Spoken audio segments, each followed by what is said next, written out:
आदरणीय प्रदेश अध्यक्ष श्री अजय लल्लू जी, आराधना मिश्रा जी, चौधरी हरिंदर मलिक जी, पंकज मलिक जी, श्री दीपेंद्र हुड्डा जी, आचार्य प्रमोद कृष्णन जी, श्री विवेक बंसल जी, श्री इमरान मसूद जी, श्री गजराज सिंह जी, श्रीमती सुप्रिया श्रीनेठ जी, विजेंद्र सिंह जी, संजय कपूर जी, सईद जमा जी, चौधरी रविंदर मलिक जी, चौधरी संजय सिंह जी, बाबा श्याम सिंह जी, नरेश सैनी जी, मसूद अख्तर जी और तमाम कांग्रेस के नेता, यहाँ पर उपस्थित NSUI, IYC, महिला कांग्रेस के कार्यकर्ता, बहनों और प्यारे भाइयों, आप कुछ समय से मेरा इंतज़ार कर रहे हैं। मलिक जी ने कहा कि यहाँ आकर आप पर मैंने एहसान किया है। मैं कहना चाहती हूँ कि यहाँ आना मेरा कर्तव्य है, मेरा धर्म है और मैं किसी पर इस एहसान नहीं कर रही हूँ। बहुत बार कहती हूँ, हर नेता को यह एहसास होना चाहिए कि सबसे बड़ा एहसान उस पर जनता करती है। मुझे यह एहसास अच्छी तरह से है। आप यहाँ उपस्थित हैं, मेरी बातों को सुनने आए हैं, इसलिए आपका बहुत बहुत धन्यवाद। देखिए, देश की जो स्थिति है वो शायद मेरे से अच्छी तरह आप सब जानते हैं। एक ऐसा समय आया है कि 90 दिनों से लाखों किसान इस देश की राजनीति में के बाहर, दिल्ली के बाहर बैठे हुए हैं, संघर्ष कर रहे हैं, आंदोलन कर रहे हैं। 215 किसान शहीद हुए, बिजली काटी गई, पानी रोका गया, उन्हें मारा गया, पीटा गया। वे शांति से बैठे थे।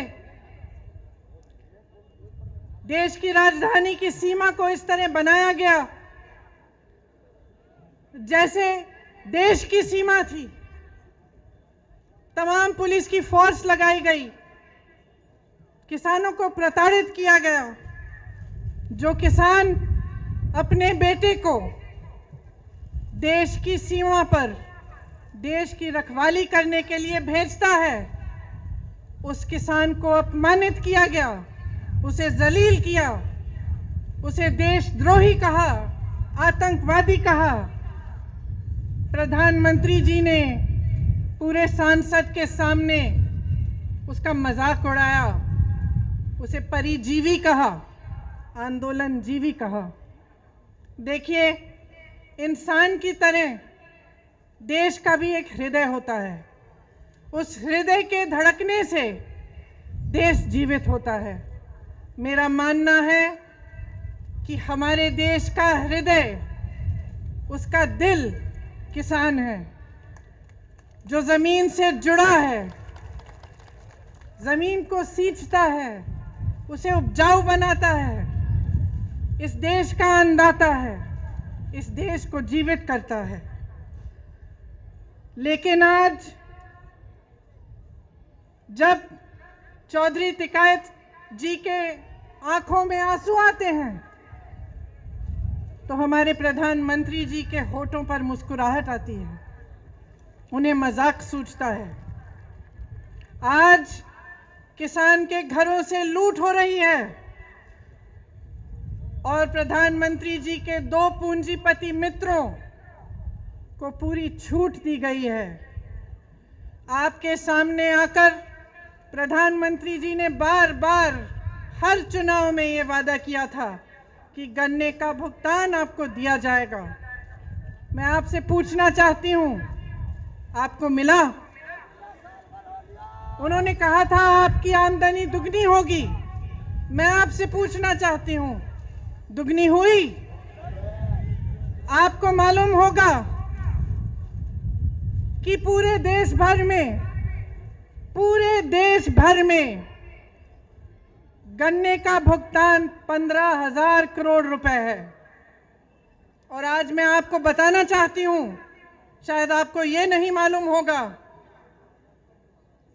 कि प्रधानमंत्री जी ने अपने लिए दुनिया में भ्रमण करने के लिए 2 हवाई जहाज खरीदे और उन 2 हवाई जहाजों की कीमत 16,000 करोड़ रुपए है। आपके गन्ने के भुगतान से ज्यादा उनके पास अपने 2 हवाई जहाजों को खरीदने के लिए पैसे हैं, लेकिन आपके देश भर के किसान के भुगतान के लिए पैसे नहीं हैं। ये स्थिति है आज देश की। आपसे वादा किया गया था कि 14 दिनों में भुगतान होगा, लेकिन आपने क्या देखा? पिछले 4 सालों में गन्ने का दाम नहीं बढ़ा। 16,000 करोड़ के 2 हवाई जहाज खरीदे गए। 20,000 करोड़ की स्कीम बन रही है कि जो संसद भवन है, जो देश की राजधानी इंडिया गेट है और उसके आसपास की जो इमारतें हैं, उनके सुंदरीकरण के लिए 20,000 करोड़ की स्कीम बन रही है। लेकिन आपके गन्ने के भुगतान के लिए 15,000 करोड़ उपलब्ध नहीं है। डीजल आपको 2018 में 60 रुपए में मिलता था, आज कहीं 80 रुपए, कहीं 90। डीएपी 1100 रुपए में मिलता था, आज 1200 रुपए का है। बिजली के बिल बढ़ते चले जा रहे हैं। गैस सिलेंडरों की कीमत बढ़ती चली जा रही है, मगर आपके गन्ने के दाम आपको नहीं मिल रहे हैं, वो वहीं का वहीं है। मैं कुछ दिनों पहले बिजनौर गई, कुछ किसानों ने मुझे पर्चियां दिखाई। शायद उसी दिन जो नया दाम है वो जारी किया गया था, उससे पहले की पर्चियां दिखाई, उस पे 000 लिखा था। आपको मालूम होगा कि भाजपा सरकार ने पिछले साल डीजल पे जो टैक्स लगाई, उससे 3.5 लाख करोड़ रुपए कमाए। मैं पूछना चाहती हूं, कहां गए वो रुपए? 2014 से अब तक मोदी सरकार ने पेट्रोल डीजल पर टैक्स बढ़ाकर, आपको मालूम नहीं होगा, 21,50,000 रुपए कमाए। मैं पूछना चाहती हूं, कहां गया वो पैसा जिसका हक है, जो दिन रात इस देश के लिए काम करता है, जो अपने पसीने से, अपने खून से इस देश को सींचता है? उसको क्यों नहीं मिला है ये पैसा? नौजवान को क्यों नहीं मिला? रोजगार क्यों नहीं दिया? और जब वही किसान प्रताड़ित होकर अपनी समस्या लेकर आपके पास आया, तो आपने उसकी बात क्यों नहीं सुनी? दिल्ली का बॉर्डर नरेंद्र मोदी जी के घर से कितना दूर है? 5-6 किलोमीटर दूर होगा। और वही प्रधानमंत्री जो अमेरिका जा सकते थे, पाकिस्तान जा सकते थे, चीन जा सकते थे, जिन्होंने पूरी दुनिया में भ्रमण किया, वो उन लाखों किसानों के पास नहीं जा पाए, उनके आंसू पोंछ नहीं पाए, उनकी बात नहीं सुन पाए। क्यों?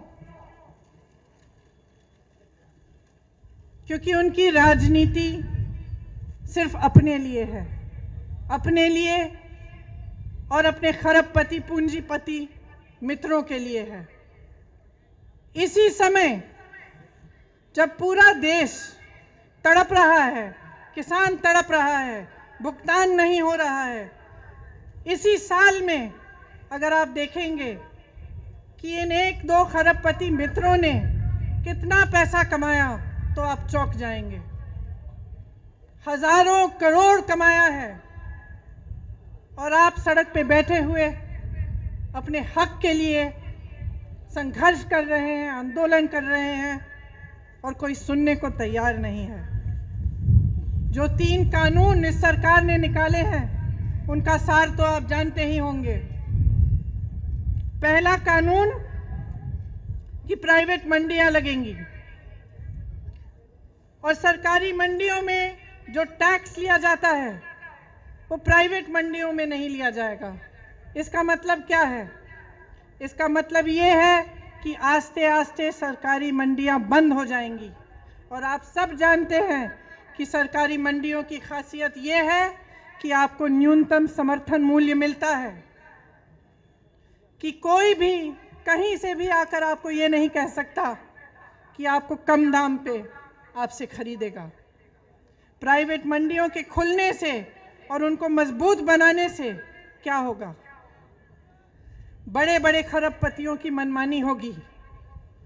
जो दाम चाहते हैं वही देंगे, जब खरीदना चाहते हैं तभी खरीदेंगे, जब बेचना चाहते हैं तभी बेचेंगे।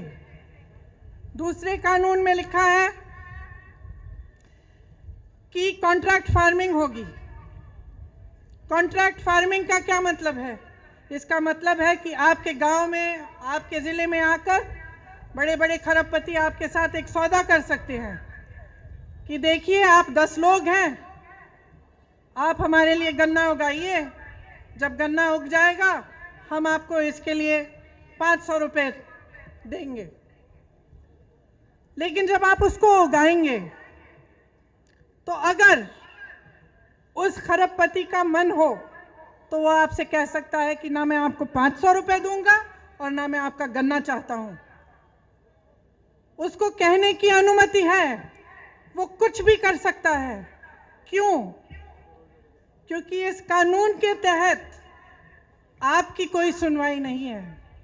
अगर आप अदालत में जाना चाहेंगे, उसकी शिकायत करना चाहेंगे, तो आप सिर्फ एसडीएम के पास जा सकते हैं और उनके ऊपर जो एक अधिकारी है उनके पास जा सकते हैं, लेकिन आप अदालत नहीं जा सकते। आप अपने हक के लिए लड़ नहीं सकते, ये लिखा है उस कानून में। तो आप सोच सकते हैं कि एक तरफ आप और आपकी छोटी सी खेती और दूसरी तरफ प्रधानमंत्री के बड़े बड़े खरबपति मित्र, आप बताइए किसकी सुनवाई होगी? ये जो नए कानून बनाए गए हैं, इन कानूनों के तहत न्यूनतम समर्थन मूल्य खत्म होगा, सरकारी मंडियां खत्म होगी, आपके हक खत्म होंगे। और जिस तरह से इन्होंने इस पूरे देश को अपने 2-3 मित्रों को बेचा है, उस तरह आपको, आपकी जमीन को, आपकी कमाई को, ये अपने मित्रों को, अपने खरबपति मित्रों को बेचना चाह रहे हैं। तो ध्यान रखिए और आप जागरूक हैं। मैं जानती हूं आप कितना संघर्ष कर रहे हैं। जैसे पंकज जी ने कहा, सिर्फ पूरा देश नहीं, पूरी दुनिया देख रही है। और कभी कभी लगता है कि हमारे प्रधानमंत्री जी जैसे पुरानी कहानियों में अहंकारी राजा होते थे, जो जैसे जैसे उनकी सत्ता बढ़ती चली जा रही थी, वो अपने महल में बंद हो जा रहे थे। लोग उनके सामने सच्चाई कहने से डरने लगे, उनके सामने गिड़गिड़ाने लगे, उनका अहंकार बढ़ने लगा। ऐसा लगता है कि हमारे प्रधानमंत्री जी भी एक तरह से उन्हीं अहंकारी राजाओं की तरह बन गए हैं। उनको ये भी समझ नहीं आ रहा है कि जो जवान इस देश की सीमा को सुरक्षित रखता है, वह जवान किसान का बेटा है। उस जवान का आदर करना चाहिए, किसान का आदर करना चाहिए, और जब महीनों से संघर्ष चला आ रहा है, वही देशवासी जिसने प्रधानमंत्री को सत्ता दी, जिसने उन्हें प्रधानमंत्री बनाया, उन्हें समझ में नहीं आ रहा है कि उनकी सुनवाई होनी चाहिए, कि आपसे बातचीत होनी चाहिए। वो कहते हैं कि ये कानून आपके लिए बना है, किसानों के लिए बना है। तो क्या वो बता सकते हैं कि किस किसान ने बनाया, किस किसान से बात की? और अगर पूरे देश भर का किसान कह रहा है कि भाई प्रधानमंत्री जी, हमें ये आपका कानून नहीं चाहिए, वापस ले लीजिए इसको, तो वो वापस क्यों नहीं ले रहे हैं? इस कानून को रद्द क्यों नहीं कर रहे हैं?